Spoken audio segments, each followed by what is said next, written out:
አንተ ቤት እኔ አንተ ፊት የምቆም ሰው አይደለሁ።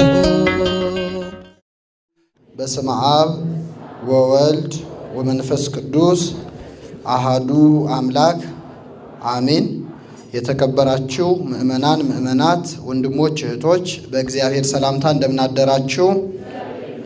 እንደምናደራችሁ አሜን። ምሕረት ቸርነቱን አብዝቶ እስከዚህ ሰዓት ያደረሰን የትንሣኤውን ብርሃን ለማየት ያበቃን አምላካችን ስሙ የተመሰገነ ይሁን። ክርስቶስ ተንሥአ እሙታን አሰሮ ለሰይጣን ሰላም ኮነ። እንኳን አደረሳችሁ።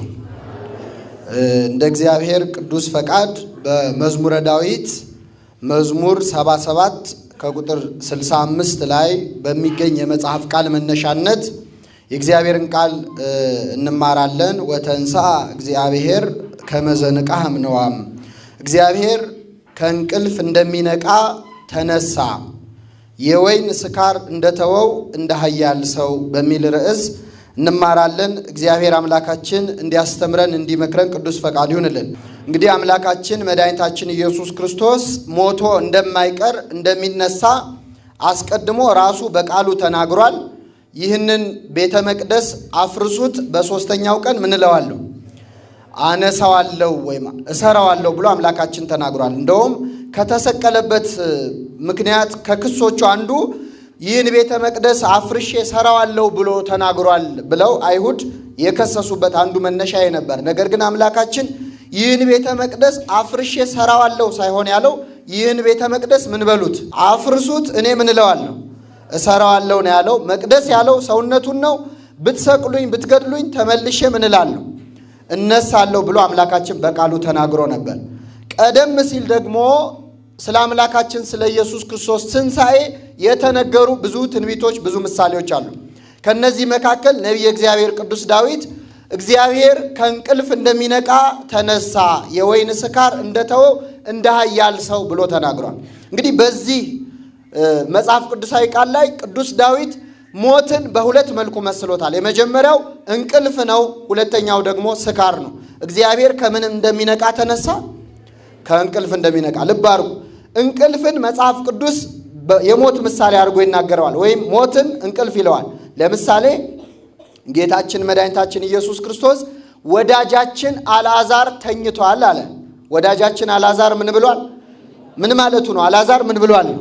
ሞቷል ማለት ነው። በሌላ ቦታ ደግሞ ቅዱስ እስጢፋኖስን በድንጋይ ወግረው ገደሉት ይልና ከአባቶቹም ጋር አንቀላፋ ይላል። ከአባቶቹ ጋር አንቀላፋ ማለት ምን አለ ማለት ነው?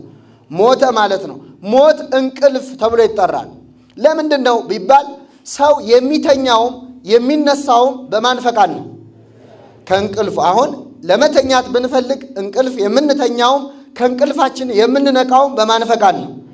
ሊመስለን ይችላል። አይ እኔ ራሴ ተኛለሁ ልንል እንችላለን። ነገር ግን መተኛትም መነሳትም ከማን ነው? ከእግዚአብሔር። ሰው አለመተኛት አይችልም። አለመተኛት እንችላለን። አንድ ቀን ሁለት ቀን እንደምንም መቆየት እንችላለን። ከዛ በኋላ ግን ብንፈልግም ባንፈልግም እንላለን፣ እንተኛለን። አለመሞትስ ይቻላል? አይቻልም። ስለዚህ ሞት እንቅልፍ ነው። ሰው አለመተኛት እንደማይችል ሁሉ አለመሞትም አይችልም። መተኛትም ደግሞ ከእግዚአብሔር ዘንድ ነው። ሰው እንቅልፍ ሊያጣ ይችላል። መልሶ እንቅልፍ እንዲያገኝ የሚያደርገው ማን ነው? ሲፈልግ እንቅልፍ ይነሳል። ልስጥ ካለ ደግሞ እንቅልፍ 66 ዓመት ያስተኛል እግዚአብሔር አይደል እንዴ?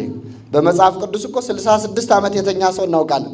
እኛ እንቅልፍ ስናጣ ቁጥር እንቆጥራለን፣ ኪኒን እንወስዳለን። ከሁሉ በላይ እንቅልፍን የሚሰጠው ማን ነው? እንቅልፍን የሚነሳው ማን ነው? እግዚአብሔር። ስለዚህ በእግዚአብሔር እጅ ያለ ስለሆነ ሞት በምን ተመሰለ? በእንቅልፍ ተመሰለ። ማለት እግዚአብሔር ከእንቅልፍ እንደሚነቃ ተነሳ ይላል በመጽሐፍ ቅዱስ። የመጀመሪያው የተኛ ሰው ማን ነው? አባታችን አዳም ነው። እግዚአብሔር በአዳም ላይ እንቅልፍ ጣለበት። ተኛ። በተኛ ጊዜ ከጎኑ አጥንት ወስዶ ያንን አጥንት ያነሳበትን ቦታ በስጋ ዘጋው። ያችን አጥንት ሴት አድርጎ ሰራት፣ ሔዋን አላት። የሔዋን ሁሉ እናት ናትና ይላል። ይህ ምሳሌ ነው። ሁለተኛው አዳም አምላካችን ኢየሱስ ክርስቶስ የተኛው እንቅልፍ ተራ እንቅልፍ ሳይሆን ሞት ነው። የክርስቶስ ሞት ምን ይባላል? እንቅልፍ ይባላል። አዳም ተኛ፣ ነገር ግን ተኛ እንጂ አልሞተም። ምንም ቢተኛ ነፍሱ ከስጋው ምን አላለች አልተለየችም። ይታወቀው ነበር። ለዚህ ነው ሔዋንን ወደሱ ሲያመጣለት ይህች አጥንት ከአጥንቴ ናት፣ ይህች ስጋም ከስጋዬ ናት አለ። የመጀመሪያው ኦፕራሲዮን የተካሄደው እንግዲህ በእግዚአብሔር በራሱ ነው ማለት ነው። የመጀመሪያው አነስቴዥያ የተሰጠው ለአዳም ነበር። ያለምንም ህመም ሳይታወቀው ከጎን አጥንት ወስዶ ሔዋንን ፈጠረ። ይህችን አጥንት ወስዶ የሕያዋን ሁሉ እናት አደረጋት። ሁለተኛው አዳም ማን ነው? ክርስቲያኖች አምላካችን ኢየሱስ ክርስቶስ ነው። እሱም በመስቀል ላይ በሞተ ጊዜ በስጋው ሞተ፣ በመለኮቱ ግን ምን ሆነ? ሕያው ነበረ። ከጎኑ በፈሰሰው ደም የሕያዋን እናት የሆነች ጥምቀት ተገኝታለች። ስለዚህ የክርስቶስ ሞት በምን ተመሰለ ማለት ነው? በእንቅልፍ። እግዚአብሔር ከምን እንደሚነቃ ተነሳ? ከእንቅልፍ እንደሚነቃ ተነሳ። ሁለተኛ የወይን ስካር እንደተወው እንደ ኃያል ሰው ይላል። ምን እንደተወው? የወይን ስካር። የመጀመሪያው ደግሞ የሰከረ ሰው ማን ነው? አባታችን ኖህ ነው። ታስታውሱ ከሆነ ኖህ ሰከረ ሲባል እንደው የመጠጥ ልምድ ያለው ሰው አድርገን እንዳናየው አደራ። የመጀመሪያው ጠጪም እሱ ነው። መቼስ ጠጥቶ ማቅሰው አንድ ኩባያ ሲጠጣ ጭንቅላቱ ላይ ነው የሚወጣው አይደል እንዴ? ስለዚህ ጻድቁ ኖህ ወይን ተከለ፣ ጠመቀ። በዚያች በጠመቃት ወይን የመጀመሪያውን ኩባያ ሲጠጣ ሰከረ። በሰከረ ጊዜ እርቃኑን ጣለ። እርቃኑን ሲጥል ካም የተባለ ልጁ መጣና እረ ጉድ ተመልከቱ ብሎ ወንድሞቹን ሴምና ያፌትን ጠርቶ በአባቱ እርቃን ላይ ዘበተ። ኖህ ሰክሮ እርቃኑን ጣለ። ስካር ያዋርዳል። እንደውም አንዱ ሊቅ ምን አለ? የጥፋት ውሃ ያላሰጠመውን ኖህ አንድ ኩባያ ወይን ጠጅ አሰጠመው አለ። አዋረደው ማለት ነው። ከጥፋት ውሃ ድኗል እኮ። ስለዚህ ክብሩን ጣለ። ይህን ጊዜ ካም ቀለደበት። ሴምና ያፌት ግን የአባታችንን እርቃን ምን አንልም አናይም ብለው ነጠላቸውን ጫፍና ጫፍ ይዘው የኋሊት ሄደው የኖህን እርቃን ምን አደረጉት? ሸፈኑት። እግዚአብሔር ከእንቅልፍ እንደሚነቃ ተነሳ። የምን ስካር እንደተወው? የምን ስካር እንደተወው? የወይን። ኖህ የአምላካችን የኢየሱስ ክርስቶስ ምሳሌ ነው። ኖህ ሰከረ። የጠጣው ጽዋ ምንድን ነበር? የወይን ጠጅ ነበር። አምላካችን ኢየሱስ ክርስቶስ መቼ ሰክሮ ነው እንዲምትለው ብትሉ፣ አዎ አምላካችን የሰከረው በሰው ልጅ ፍቅር ነው። የጠጣው ጽዋ ደግሞ ምንድን ነው? ወይን ጠጅ ሳይሆን ምንድን ነው? ሞትን ነው። ይህች ጽዋ ከእኔ ምን ትበላለ? ትለፍ ያላት ጽዋ ምንድን ናት? ሞት ናት። ኖህ የወይን ጠጅ ጠጥቶ እርቃኑን እንደጣለ አምላካችን ኢየሱስ ክርስቶስ በሰው ልጅ ፍቅር ሰክሮ ማለት የሞትን ጽዋ ጠጥቶ በመስቀል ላይ እርቃኑን ምን አለ? ተሰቀለ። ልክ እንደ ኖህ ማለት ነው። ካም መጥቶ እንደዘበተበት በክርስቶስ እርቃን አይሁድ መጥተው ዘበቱ። የእግዚአብሔር ልጅ ነኝ ይላል አይደል እንዴ? ለምን አይወርድም ከመስቀሉ ብለው ቀለዱበት። የካም ምሳሌ የሆኑት አይሁድ ማለት ነው። የሴምና የያፌት ምሳሌ የሆኑት ፀሐይና ጨረቃ ግን የአምላካችንን እርቃን አናይም ብለው የክርስቶስን እርቃን ምን አደረጉ? ሸፈኑ። ፀሐይ ጨለመ፣ ጨረቃም ደም መሰለ፣ ከዋክብትም ፈጥነው ወደቁ። ከመይራዩ እርቃኖ ለዛልበሶሙ ብርሃነ ይላል። ብርሃን ያለበሳቸውን አምላክ ምኑን እንዳያዩ እርቃኑን እንዳያዩ ሸፈኑ ማለት ነው። ስለዚህ የክርስቶስ ሞት እንቅልፍ ይባላል። በሌላ መልኩ ደግሞ የምን ስካር ይባላል? የወይን ስካር። እግዚአብሔር ከእንቅልፍ እንደሚነቃ ተነሳ። የወይን ስካር እንደተወው እንደ ኃያል ሰው። በዚህ ስፍራ እግዚአብሔር የሚለው ቃል የሚመለከተው አምላካችን ኢየሱስ ክርስቶስ ነው። ክርስቶስ እግዚአብሔር ነው አይደለም? ነው። እግዚአብሔር የሚለው ስም የአብ ለብቻ ሆኖ ይነገራል። የወልድ ለብቻ ሆኖ ይነገራል። የመንፈስ ቅዱስ ለብቻ ሆኖ ይነገራል። እንዲሁም በአንድነት ደግሞ እግዚአብሔር የሚለው የሥላሴ ስም ይሆናል። ለምሳሌ እግዚአብሔር በመጀመሪያ ሰማይንና ምድርን ፈጠረ ይላል። እዚህ ላይ ለአብ ነው፣ ለወልድ ነው፣ ለመንፈስ ቅዱስ ነው? በአንድነት ነው አይደል እንዴ? ለሥላሴ ነው። እግዚአብሔር አንድያ ልጁን እስኪሰጥ ድረስ ዓለሙን እንዲሁ ወዷል ይላል። ለማን ነው ይሄ? ለእግዚአብሔር አብ ነው። ግልጽ ነው አይደል እንዴ? ቃል በመጀመሪያ ቃል ነበረ፣ ቃልም በእግዚአብሔር ዘንድ ነበረ፣ ቃልም እግዚአብሔር ነበረ ይላል። ለማን ነው? ለእግዚአብሔር ወልድ ነው። ስለዚህ እግዚአብሔር ከእንቅልፍ እንደሚነቃ ተነሳ የሚለው የክርስቶስን ትንሣኤ የሚያሳይ ነው። እንግዲህ የጌታችን ትንሣኤ ለእኛ ለክርስቲያኖች ትልቅ በዓል ነው። በተለይ ለቤተ ክርስቲያናችን ለምንድን ነው ብትሉ፣ ኦርቶዶክሳዊት ቤተ ክርስቲያናችን በዓመት ውስጥ 18 በዓላት ክርስቶስ ስም ታከብራለች። ንዑሳንና አበይት በዓላት ብላ ስንት በዓላት ታከብራለች? 18። 9ኙ ንዑሳት፣ 9ኙ ደግሞ አበይት በዓላት። ከአበይት በዓላት ሁሉ ደግሞ እንደ ትንሣኤ የምታከብረው በዓል የለም። ለምን ብትሉ፣ ለምሳሌ የክርስቶስን ልደት ታከብራለች። የምታከብረው መቼ ነው? ታኅሳስ 29 ስንት ቀን ነው? አንድ ቀን ነው። ጥምቀትስ ምናልባት ከከተራ ጀምረን ከቆጠርነው ለስንት ቀን ይሆናል?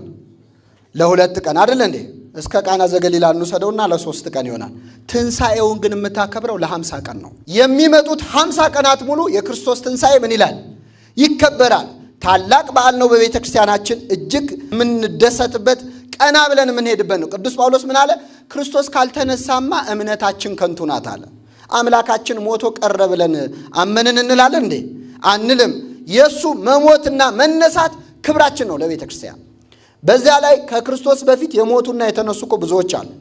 ነቢያቱ እነ ኤልያስ እነ ኤልሳ አስነስተዋል። ከሞቱ በኋላ ሁሉ በአጽማቸው አስነስተዋል። ራሱ አምላካችን እነ አልዓዛርን አስነስቷል። ከሱ በኋላ ሐዋርያት በጥላቸው ሳይቀር ሙታንን አስነስተዋል። ምን ነው ታዲያ የክርስቶስን ትንሣኤ ለምን ከፍ ከፍ አድርገን እንናገራለን ቢባል ሌሎች ቢነሱ በአምላካችን ነው። እሱ ግን የተነሳው በማን ስልጣን ነው? በራሱ ነው። ቅድም ሰላምታ ስንለዋወጥ ክርስቶስ ተንሳ እሙታን ስል ምን አላችሁ? አዎ በታላቅ ኃይልና ስልጣን፣ ማንም በሌለው ኃይልና ስልጣን ራሱ በገዛ ስልጣኑ ነው አምላካችን የተነሳው። እግዚአብሔርነቱን ያስነሳው። ምን አለ ቅዱስ ጳውሎስ? ኢየሱስ ክርስቶስ አለ ሮሜ ምዕራፍ 10 ላይ ኢየሱስ ክርስቶስ ጌታ እንደሆነ በልብህ ብታምን ይላል። ኢየሱስ ክርስቶስ ጌታ እንደሆነ በልብህ ብታምን እግዚአብሔርም ከሙታን እንዳስነሳው በአፍህ ብትመሰክር ትድናለህ ይላል። ማን ከሙታን እንዳስነሳው? እግዚአብሔር። አሁን ቅድም ክርስቶስ ራሱ ማን ነው ብለናል? እግዚአብሔር። አሁን ሌላ አይመስልም? እንደው እግዚአብሔር ሌላ ክርስቶስ ሌላ አይደለም። ኢየሱስ ክርስቶስን እግዚአብሔር ከሙታን አስነሳው ማለት ምን ማለት ነው? እግዚአብሔር አብ ከሙታን አስነሳው ማለት ነው። እግዚአብሔር መንፈስ ቅዱስ ከሙታን አስነሳው ማለት ነው። እግዚአብሔርነቱ ከሙታን አስነሳው ማለት ነው። ራሱ ክርስቶስ ምንድን ነው? እግዚአብሔር። መለኮትነቱ ማለት አምላክነቱ ከሙታን አስነሳው ማለት ነው። ስለዚህ በታላቅ ኃይልና ስልጣን ራሱ ተነስቷል። እንደው የክርስቶስን ትንሣኤ ስንናገር መረሳት የሌለበት ነገር አምላካችን ኢየሱስ ክርስቶስ ትንሣኤና ሕይወት ማን ነው ብሏል? ማን ነው? እኔ ነኝ። ታዲያ ትንሣኤ ተነሳ ቢባል ይገርማል። ራሱ ክርስቶስ ምንድን ነው? ምንድን ነው? ራሱ ትንሣኤ ነው። ትንሣኤና ሕይወት እኔ ነኝ ካለ ትንሣኤ ተነሳ ቢባል ድንቅ ነገር ነው አይደለም? ሕይወት ነው። ለሕይወት መኖር ድንቅ ነው። ለዚህ ነው ቤተ ክርስቲያናችን የማይሞተው ምን አለ? የማይሞተው የማይነሳው ተነሳ ትላለች አትልም። መነሳትማ የባህሪው ነው። እሱ ራሱ ትንሣኤ ነው። እሱ ራሱ ሕይወት ነው። ክርስቶስ ተነሳ ከሚለው ይልቅ ለእኛ የሚያስደንቀን የማይሞተው ምን ማለቱ ነው? መሞቱ ነው። ሞት ነው የማይስማማው ለእሱ እንጂ መነሳትማ የባህሪው ነው። ስለዚህ አምላካችን መድኃኒታችን ኢየሱስ ክርስቶስ በታላቅ ስልጣን ተነስቷል። እንግዲህ ትንሣኤውን ስንናገር አምላካችን በዚህ ትንሣኤው ብዙ ያስተማረን ነገር አለው። የመጀመሪያው ነገር በልደቱም በትንሣኤውም ያየናቸው በጣም ሁለት ነገሮች አሉ። ሲወለድም ሲነሳም ያስተማረን ማለት ነው። የመጀመሪያው ትህትናውን ነው። ትህትና ለእግዚአብሔር ብቻ የሚነገር ቃል ነው እውነት ለመናገር ነው። ምክንያቱም ሰው ትሁት ቢባል ለምሳሌ አሁን አንድ ሰው እኔ አፈር ነኝ ትቢያ ነኝ አረባም ቢል ትሁት ነው እንላለን አይደል? ነው አይደለም? ትሁት ነው አይደለም? ትሁት ነው። ግን እውነት ለመናገር ያ ሰው አፈር ነው አይደለም? ነው አይደለም? ትቢያ ነኝ ቢል ትቢያ ነው አይደለም? ነው እኮ። ምን አሉ አባቶቻችን? የሰው ትህትናው ራሱን ማወቁ ነው አሉ። ራስን ማወቅ ነው። እኔ አረባም እኔ አፈር ነኝ ካልን አሁን ነን እኮ ስማችንን ነው እየጠራን ያለ ነው። ግን የሰው ትህትናው ምኑ ነው? ራሱን ማወቁ ነው። እግዚአብሔር ብቻ ነው ልዑል ሆኖ ሳለ ትሁት የሆነው ዝቅ ያለው ራሱን ከኛ ጋር ያስተካከለው ሰው የሆነው አምላካችን እግዚአብሔር ትሁት ነው እንጂ ለሰው የሚነገርም አይደለም። እኛማ ራሳችንን ካወቅን ራሱ ትህትና ነው ማለት። ስለዚህ አምላካችን ኢየሱስ ክርስቶስ ሲወለድ በትህትና ነበር። እንዴት ብትሉ የተወለደው በእኩለ ሌሊት ነው። በእኩለ ሌሊት ነው። ማንም ባልሰማበት ሁኔታ አገር ሁሉ ተሰብስቦ በዚህ ሰዓት እወለዳለሁ በዚህ ደቂቃ ብሎ በአጀብ በሆታ በእልልታ ነው የተወለደው አምላካችን አይደለም። በታላቅ ትህትና ነው የተወለደው። ከቦታም ቢሆን የተወለደው ምን ውስጥ ነው? ምን ውስጥ ነው? በረት ውስጥ። በመሰረቱ ለእግዚአብሔር ቤተ መንግስት ውስጥስ ቢወለድ ይመጥነዋል? አይመጥነውም። ሰው መሆኑ ራሱ ነው ትህትና። ነገር ግን ከዛም አንሶ በበረት ውስጥ ነው የተወለደው። በእኩለ ሌሊት ነው የተወለደው ማንም ሳያይ። እንደዚሁም ሲነሳ ደግሞ በዚህ ሰዓት በዚህ ደቂቃ እነሳለሁ ተሰብስባችሁ ጠብቁኝ ብሎ አይደለም። ምንድነው የሚለው መልክአ ኢየሱስ? ሰላም ለትንሣኤከ እምድኅረ ዕለታት ክልኤ ይላል። ከሁለት ቀናት በኋላ በሶስተኛው ቀን ለተነሳኸው ትንሣኤ ምን እላለሁ? ሰላም ለአቀብተ መቃብር አይላፍ እንበለ ስሙ ቀርነ ጽዋዬ። መቃብር ጠባቂዎቹ የመለከት ድምፅ ምን ሳይሉ ሳይሰሙ በዝምታ በትህትና ለተነሳኸው ትንሣኤ ሰላም እላለሁ ነው። አምላካችን በትህትና እንደተወለደ ሲነሳም በምንድን ነው? በታላቅ ትህትና ነው። ያለ አጀብ ያለ ሆታ ያለ እልልታ ማለት ነው። ሁለተኛው አምላካችን ሲወለድም ሲነሳም ያሳየን ነገር አለ። አይሁድ ጌታችን ሲሞት መቃብሩን በትልቅ ድንጋይ አዘግተውት ነበር። በጣም ይገርማል። እንደውም የማቴዎስ ወንጌል ላይ ምንድን ነው የሚለው? ከፊተኛው ስህተት የኋለኛው ስህተት የባሰ እንዳይሆን ብንዘጋው ይሻላል ይሄንን አሉ። ለምንድን ነው? ጌታ ከሙታን እነሳለሁ እንዳለ አሰቡና ይላል። እነማን ናቸው ያሰቡት? እነማን ናቸው? አይገርማችሁ? ሐዋርያት ያላሰቡትን አይሁድ አሰቡ። ውስጣቸው የትንሣኤው ነገር አለ፣ በኋላ ይነሳል የሚለው ነገር እንዳይሰርቁት ይበሉ እንጂ ባንደበታቸው ወንጌላዊ ሲጽፍልን ጌታ ይነሳል የሚለውን ነገር አሰቡና ነው የሚለው። በአይሁድ ልብ ውስጥ ክርስቶስ ምን ይላል የሚል ነገር አለ ማለት ነው። ግን ሞኝነታቸው ነው። እንግዲህ ተነስቶ እንዳይወጣ ነው ድንጋይ የዘጉት። ከሞት ከመነሳትና ድንጋይ ከማንከባለል የቱ ይከብዳል? እንግዲህ ይነሳል ካሉ መነሳት ችሎታ ካለው ድንጋይ ማንከባለል ያቅተዋል? አያቅተውም። ዘጉት በትልቅ ማህተም እንዳይወጣ ማለት እንዳይሰረቅ አሉ። በጲላጦስ ፊት ግን አምላካችን መድኃኒታችን ኢየሱስ ክርስቶስ ክብር ምስጋና ይድረሰውና መቃብሩን ሳያስከፍት በተዘጋ መቃብር ወጣ። መግነዙ ፍቱልኝ፣ መቃብር ክፈቱ፣ በታተመው ማህተሙ ሳይነካ ማለት በህቱም መቃብር አምላካችን ኢየሱስ ክርስቶስ ወጣ። ይሄ በጣም ያስደንቀናል። ሲወለድም እኮ ግን እንደዚህ ነበረ። ሲወለድ እንዲህ አልነበረም? ከእመቤታችን ከቅድስት ድንግል ማርያም ሲወለድ የድንግልናዋን ማህተም ፈቶታል ነው እንዴ? ማይተመ ድንግልናሽ ሳይለወጥ ጌታን የወለድሽ ሆይ ምን ይበልሽ አይደል እንዴ የምንለው?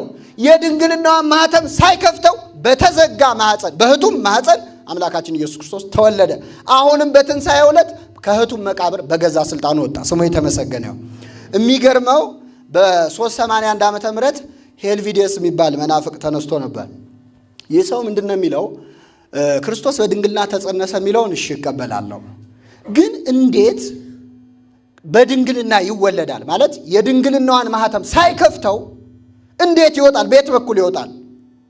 ይሄንን አላምንም ብሎ ይክዳል። ምን ይላል ቅዱስ አውግስጢኖስ? ስለ መናፍቃን መነሳት እግዚአብሔር እናመሰግናለን ይላል። ምክንያቱም እነሱ ሲነሱ መልስ የሚሰጡ ሊቃውንትም አብረው ምን ይላል? ክፉ ጎረቤት ዕቃ ያስገዛል አይደል? ስለዚህ አብረው ይነሳሉ። እግዚአብሔር አብሮ አስነስቷል። በወቅቱ የነበረው ቅዱስ ጄሮም የተባለ ሊቅ ተነስቶ ምን አለው? እንዴት ከድንግል ማህፀን ሳይከፍት ወጣ ለሚለው መለሰለት። በጥያቄ ነው ግን የመለሰለት። ክርስቶስ ከመቃብር የወጣው አስከፍቶ ነው እንዴ? ከተዘጋ መቃብር ወጥቷል። ሐዋርያት ደግሞ በር ዘግተው በተቀመጡበት አምላካችን ኢየሱስ ክርስቶስ ቢያንኳኳም እንደማይከፍቱ አውቆ ፈርተው ነው የዘጉት አይደል በሩን። ስለዚህ አምላካችን በተዘጋው ደጅ ገብቶ ሰላም ለእናንተ ይሁን ብሏል። ምን አለ ታዲያ ይሄ ሊቅ? እንዴት በድንግልና ወለደችው ለሚለው አለ እንዴት ከዝግ መቃብር እንደወጣ ንገረኝና እንዴት ወደ ተዘጋ ደጅ እንደገባ ንገረኝና ከድንግል ማህፀን ድንግልናዋን ሳይፈታ እንዴት እንደወጣ እነግርሃለሁ አለ። ሁሉም የማን ስራ ነው? የእግዚአብሔር ስራ ነው። አባታችን አባ ጊዮርጊስ ዘጋስጫ ደግሞ ታላቁ የቤተ ክርስቲያናችን ሀብት አባ ጊዮርጊስ ምን አለ? ሶስቱን ደጅ ያልከፈተ የአብን ልጅ አደንቃለሁ አለ። ስንት ደጅ ያልከፈተ? ሶስቱን ደጆች፣ ሶስቱን በሮች ያልከፈታል። የመጀመሪያው አለ ከህትምት ድንግል የድንግልናሽ ማህተም ሳይፈታ መውጣቱን አደንቃለሁ። እንዴት ወጣ ብዬ አደንቃለሁ አለ። ሁለተኛው ከዝግ መቃብር የመቃብሩን በር ሳያስከፍት ምን ማለቱ መውጣቱን ሳስብ ሁለተኛው የመቃብሩ ደጅ ይደንቀኛል አለ። ሶስተኛ ሐዋርያት ዘግተው ሳለ በዝግ ቤት ገብቶ ሰላም ለእናንተ ይሁን ያለበትን ይህንንም አደንቃለሁ አለ። ከሶስቱ ግን የሚገርመኝ የመጀመሪያው ነው አለ። ለምን? በዝግ ቤት መግባትና ከተዘጋ መቃብር መውጣት ከዚህ በፊት በመጽሐፍ ቅዱስ እናውቀዋለን አለ። እውነቱን እኮ ነው።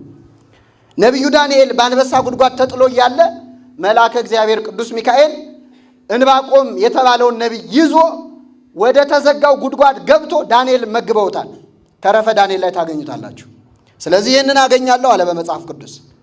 ከተዘጋ ቤትም መውጣት ቅዱስ ጴጥሮስን መልአከ እግዚአብሔር ይዞት ወጥቷል አለ። ከተዘጋ ማህተም ግን ተወለደ የሚል እስካሁን መጽሐፍ ቅዱስ እያገላበጥኩ ነው፣ አላገኘሁም። ለድንግልናሽ ገና ደጅ ጸናለሁ አለ አባ ጊዮርጊስ፣ በረከቱ ይደርብን። በሆነ ገና ፈልጋለሁ አንቺንም ይመስል አለ እመቤታችን። ስለዚህ አምላካችን በሕቱም መቃብር ከሕቱም ድንግል እንደተወለደ ከሕቱም መቃብር ወጣ። በተዘጋ ደጃፍ ደግሞ ገብቶ ሐዋርያትን ምን አላቸው? ሰላም ለእናንተ። እዚህ ላይ በእውነት ትልቅ የምንማረው ነገር አለ። እነሆ በደጅ ቆሜ ምን እላለሁ? አንኳኳለሁ። ማንም ቢከፍትልኝ ወደ እርሱ ገባለሁ፣ ከእርሱም ጋር እበላለሁ፣ እርሱም ከኔ ጋር ይበላል ብሏል።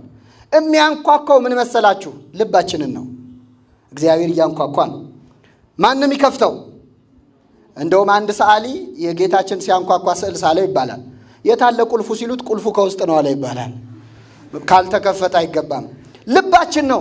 አሁን ግን ሐዋርያትን ለምንድን ነው ገብቶ ሰላም ያላቸው? በሩን ላይከፍቱ ምን ብለውታል? ዘግተውታል። ስለዚህ ገባ። አሁን የኛ ልብ በእውነት ለእግዚአብሔር የተከፈተ ነው አይደለም? መቼም አንከፍትም እኛ። እንደው በቸርነቱ ከተዘጋው ልባችን ገብቶ ሰላም ለእናንተ ይሁን ይበላል። እንደዚህ ካልሆነ በስተቀር የኛ ልቡና እንዳልተዘጋጀ የታወቀ ነው። ስለዚህ አምላካችን በታላቅ ትሕትና ተወለደ፣ በታላቅ ትሕትና ተነሳ፣ በሕቱም ድንግልና ተወለደ፣ ከሕቱምት መቃብር ተነሳ። ስሙ የተመሰገነ ይሁን። ሌላው የአምላካችን የኢየሱስ ክርስቶስ በመቃብር ማደር ሲባል 3 ቀን 3 ሌሊት ነው ያደረው አምላካችን ኢየሱስ ክርስቶስ። እንግዲህ መርሳት የሌለብን አንድ ሰው አሁን በመቃብር 3 ቀን ሲቆይ ስጋው ምን ይሆናል? ይበሰብሳል፣ ይሸታል አይደል? እንደው ምንም ያህል ብንወደው አንድን ሰው ልክ ከሞተ በኋላ ስሙን እንኳን ጠራም፣ ሬሳው ነው የምንለው አይደል? ሬሳው ወጣ ሬሳው ገባ ነው የሚባለው እንጂ በስሙ ይጠራ አይጠራም። ከዛ በኋላ ምንም ያህል የምንወደውን እንፈራዋለን ጭምር።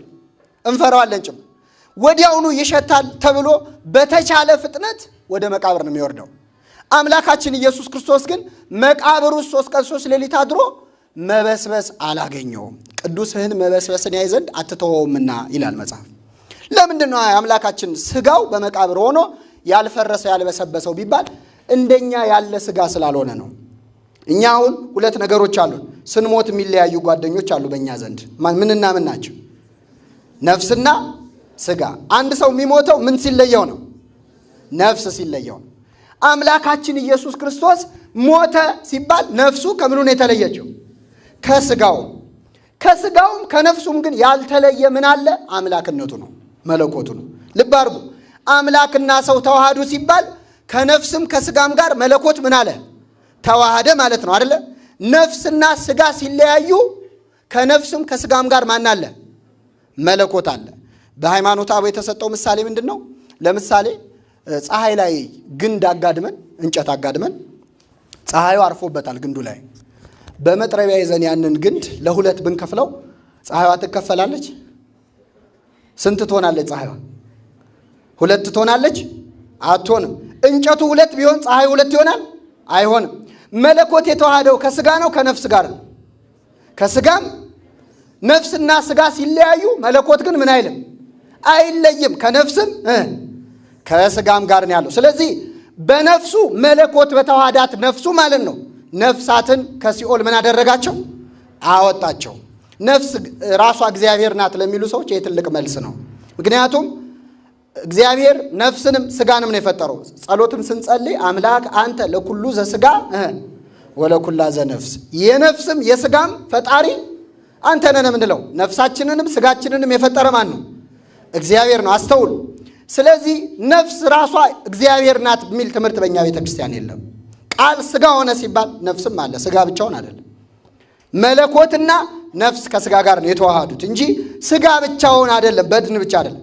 እንደዛ ከሆነ ነፍስን ልክ ጌታችን ሲሞት መለኮትና ስጋ ብቻ ቢሆኑ የተዋሃዱት፣ ስጋ በመቃብር ሲቀር ወደ ሲኦል የሚሄደው ምን ብቻ ይሆናል? መለኮት ብቻ ይሆናል። መለኮት ብቻ ከሆነ ታዲያ ከሲኦል የሚያወጣው ለምን ሰው መሆን አስፈለገው? ዝም ብሎ ያወጣውም ነበረው ያስቀድሞስ። የአምላካችን ነፍስ ምን የተዋሃዳት ናት? ምን የተዋሃዳት ናት? መለኮት። ስለዚህ ሄዶ ነፍሳትን ከሲኦል አወጣ። በስጋው ደግሞ በመቃብር ነበረ። ይህ ስጋው ምን የተዋሃደው ነው? መለኮት የተዋሃደው። አሁን ምን አድርጎ ነው የምትሉን ታዲያ? የጌታ ስጋው እሱ መለኮት ስለተዋሃደው ነው ያልፈረሰ ያልበሰበሰው አላችሁን። ያ ሥጋ መለኮት የተዋሃደው ነው፣ በመቃብር አደረ አላችሁን። ምን እናድርግ ብትሉ ያንን ሥጋዬን ያንን ደሜን ምን በሉ አለ አምላካችን፣ ብሉ ጠጡ አለ። መለኮት የተዋሃደውን ነፍስ የተለየውን ሥጋዬን ደሜን ምን በሉ ብሉ። ይህን የሚበላ ይህን የሚጠጣ ለዘላለም ምን አለው? ሕይወት አለው ብሎናል አምላካችን። እንደሱ ሕያው መሆን ከፈለግን ሕያው የሆነ ሥጋውና ደሙን ምን ማለት ነው? መቀበል ነው በእውነት። ስለዚህ ይህ ትልቅ ትምህርት ነው። 2 ነጥቦች እናንሳና ትምህርታችንን እንጠቀልላለን። በትንሣኤው ወቅት ትልቅ ትምህርት ያለው ንስሐም ጭምር ነው። እንዴት ብትሉ ጌታችን መድኃኒታችን ኢየሱስ ክርስቶስ በመላእክቱ አማካኝነት አንድ ያስተላለፈው መልእክት አለ። ትንሣኤውን ሊያዩ ለመጡ ሴቶች ማለት ነው። ምን አላቸው? ሂዱና ለደቀ መዛሙርቱ ለጴጥሮስም ጌታ በገሊላ ይቀድማችኋል ብላችሁ ንገሯቸው አለ። እስቲ አስተውሉት ቃሉን። ሂዱና ለነማ? ለደቀ መዛሙርቱ። ለማንም? ለጴጥሮስም። ቅዱስ ጴጥሮስ ከደቀ መዛሙርቱ ነው አይደለም? ይቆጠራል አይቆጠርም? ይቆጠራል አይደል? ግን ሌሎቹን በሙሉ ደቀ መዛሙርቱ ብሎ የማንን ስም ጠራ? የጴጥሮስም። ለጴጥሮስም ጌታ ይቀድማችኋል ብላችሁ ንገሩት አለ። ለምንድን ነው ተለይቶ የቅዱስ ጴጥሮስ ስም የተጠራው? ለምን ለዮሐንስም አላለም? ለምን ለያዕቆብም አላለም? ለምን ለይቶ ጴጥሮስን ጠራው ቢባል ቅዱስ ጴጥሮስ ሐሙስ ማታ ጌታውን ከአንዴም 3 ምን ብሏል? አላውቀውም ብሎ ክዷል። አላውቀውም ብሎ ክዷል። አልክድህም ብሎ ነበር መጀመሪያ። ጌታ ሆይ ሌሎች ሁሉ ቢክዱ እኔ ምን አልልህም? አልክድህም አለ። ርቱ ሃይማኖት የተባለው አባ ጊዮርጊስ ነው ይላሉ ሊቅ በቤተ ክርስቲያናችን። ምን አለ? ጴጥሮስ ሆይ እንደው ሌሎቹም አይክዱም እኔም አልክድህም፣ አንተ ትረዳናለህ ብትል ምን ነበረበት? አንተ ግን ሌሎቹን ዝቅ ራስህን ብቅ አደረክ፣ ከፍ ከፍ አደረክ።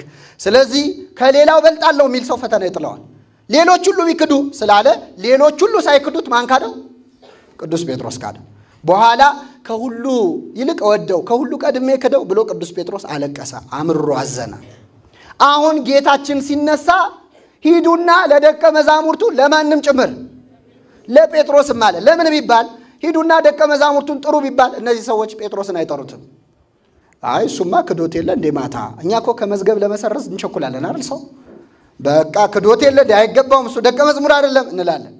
ስለዚህ ከማንም ለይቶ የማንን ስም ጠራ? በእውነት የእግዚአብሔር ስም የተመሰገነ ይሁን። አሁን እኛ በችግራችን ቀን የከዳንን ሰው፣ በጭንቃችን ቀን አላውቅህም ያለንን ሰው በደስታችን ቀን እንጠራዋለን? ከጠራ ነው እርር ድብን ይበል ብለን ነው አይደለም? እስቲ ቁጭ ብሎ ይቃጠል ይሄኝ እንደው ብለን ካልሆነ በስተቀር ማለት አምላካችን የካደውን ጴጥሮስን ምን በሉልኝ አለ? ጥሩልኝ አለ። ከዚህ በኋላ ሲያገኘው ምን አለው? ስትፎክር አልነበር? ይኸው ካድከኝ አይደለም ያለው አምላካችን። የዮና ልጅ ስምዖን ሆይ ትወደኛለህ አለው። ጴጥሮስ ብሎ አልጠራውም፣ በድሮ ስሙ ጠራው፣ እንዳጠራሩ ድጋሚ ሲያድሰው ማለት ነው። የዮና ልጅ ስምዖን ሆይ ትወደኛለህ አለው። አዎን ጌታ ሆይ እንደምወድህ። አዎ አሁን ጥሩ መለስ አይደለ? እንደምወድህ አንተ ታውቃለህ አለ። በጎቼን አሰማራ፣ ግልገሎቼን አሰማራ፣ ጠቦቶቼን ጠብቅ። 3 ጊዜ የዮና ልጅ ስምዖን ሆይ ምን ትለኛለህ? ትወደኛለህ አለው። የካደው ስንቴ ነው? 3 ያሳመነው አያችሁ? 3 ትወደኛለህ ትወደኛለህ ትወደኛለህ ብሎ ጠየቀው። በሚቆጠቁጥ ቃል አልተናገረውም። እንዴት እንዲህ ታደርጋለህ አላለውም፣ አልወቀሰውም። እግዚአብሔር መሐሪ ይቅር ባይ አምላክ መሆኑ በዚህ እንረዳለን። መጨረሻ ምን አለ ቅዱስ ጴጥሮስ? ጌታ ሆይ አንተ ሁሉን ታውቃለህ፣ ሁሉን ካወቅክ ደግሞ እንደምወድህም አንተ ታውቃለህ አለ። ከዚህ በኋላ ሾመው። ወርቅ ወይም አንድ ጌጥ ወይም እንቁ ጭቃ ላይ ቢወድቅብን ምንድነው የምናደርገው? አንጥለውም። ያንን ወርቅ አንስተን ወልውለን ወደ ቦታው እንመልሰዋለን። ቅዱስ ጴጥሮስንም ወድቆ የነበረውን ጴጥሮስ አምላካችን ኢየሱስ ክርስቶስ ወልውሎ አክብሮ ወደ ቀደመ ክብሩ መለሰው። ስሙ የተመሰገነው። እንደውም ሾመው። በጎቼን ጠብቅ፣ ግልገሎቼን አሰማራል። እውነትም ቅዱስ ጴጥሮስ እውነተኛ የንስሐ ሰው ነው። አለቀሰ ብቻ አይደለም። ከዚህ በኋላ በጎቼን ጠብቅ ብሎ ላዘዘው ለመንጋው ተዘቅዝቆ እስከ መሰቀል ደርሶ አገለገለ። የንስሐ ፍሬ አፈራ አላፈራም? አፈራ። በእውነት በበደለው መጠን ካሰ። ለንስሐ የሚገባ ፍሬ አድርጉ ነው የሚለው። ምን ብሎት ነበር? 3 ጊዜ ትክደኛለህ፣ አንተም በተመለስክ ጊዜ ወንድሞችህን አጽና ብሎት ነበር። ምኖችን አጽና? ስለዚህ አጸና። በመጨረሻም ሰማዕት ሆኖ አሳለፈ ማለት ነው። ስለዚህ በዚህ በትንሣኤ ወቅት ንስሐ 3 ደግሞ ከትንሣኤ በኋላ የካደችው ሴት ደግሞ አለች። ክርስቶስ አላውቀውም ብላ ሳይሆን ትንሣኤውን የካደች ሴት። ይህች ሴት ማናት? መግደላዊት ማርያም። እሷ ደግሞ መጀመሪያ ለሐዋርያት ሄዳ ጌታዬን ሰርቀውታል ወስደውታል አለች።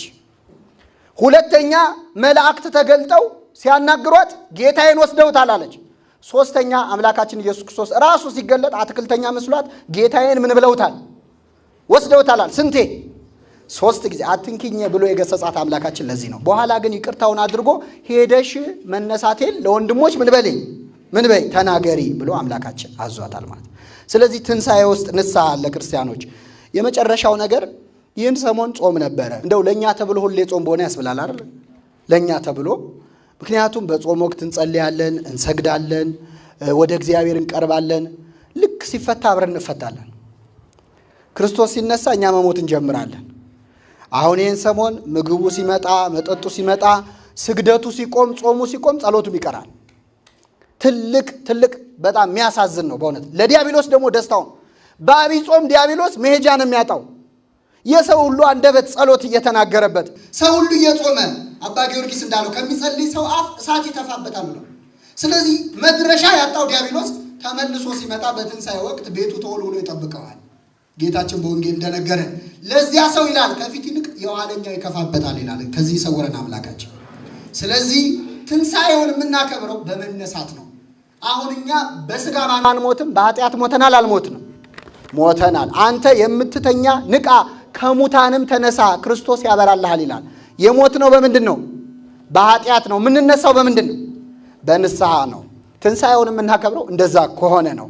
ብዙ ጊዜኛ በአይምሯችን ኃጢአታችንን ትተን ንስሐ ለመግባት ሲነገረን አይ እኔ እኮ አሁን ንስሐ ብገባም ተመልሼ ምን እላለሁ? ኃጢአት እሰራለሁ። መቆሸሼ ለማይቀር ይላል። ሰው መቆሸሼ ለማይቀር ብሎ ገላውን አይታጠብም? አይ አንደኛዬን ጠርቀም ሲል ስሞት ትታጠባለሁ የሚል ሰዋል የለም። ኃጢአት ቆሻሻ ነው፣ እድፍ ነው። አሁኑ መታጠብ ነው። በዛ ላይ እበድላለሁ ብሎ ክርስትና እኮ የለም። ምን ይላል መጽሐፉ? ጠላቴ ሆይ ብወድቅ ምን እላለሁ? ብወድቅ ብነሳ ወድቃለሁ ነው። እኛ ግን ብነሳ ወድቃለሁ ነው የምንለው። ብነሳ ወድቃለሁ ሳይሆን ብወድቅ እነሳለሁ ነው። ስለዚህ ትንሣኤውን ማክበር በትንሣኤ ልቡና በትንሣኤ ሕሊና ነው፣ በንስሐ ነው። አንድ የመጽሐፍ ቅዱስ ቃል እናንሳና ትምህርታችን ይበቃናል። በዚህ ወቅት ስለ ክርስቶስ ትንሣኤ በታላቅ ክብር ስንናገር በሞት ላይ እንዘብትበታለን።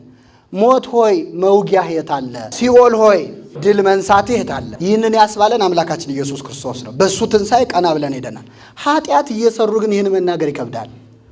ለምን ብትሉ ሞት ሆይ መውጊያ የት አለ? ሲኦል ሆይ ድል መንሳትህ የት አለ ይልና ወረድ ብሎ የሞት መውጊያው ኃጢአት ነው ይላል። የሞት መውጊያው ምንድን ነው? ኃጢአት ነው። ስለዚህ አንድ ሰው ኃጢአት እየሰራ ሞት ሆይ መውጊያ የት አለ ሲል ያው አንተ ላይ ሰክቼው የለ እንዴ ነው የሚለው። ስለዚህ ከኃጢአት ተለይተን እውነተኛ የልቡና ንስሐ ተመልሰን ትንሣኤውን እኛም ከሞት ተነስተን ልናከብር ይገባል። ይቆየን፣ የሰማነውን በልቡናችን ያሳድርብን። አነሳስቶ ላስጀመረን አስጀምሮ ላስጨረሰን ለልዑል እግዚአብሔር ክብር ምስጋና ይገባል ለዘላለሙ አሜን።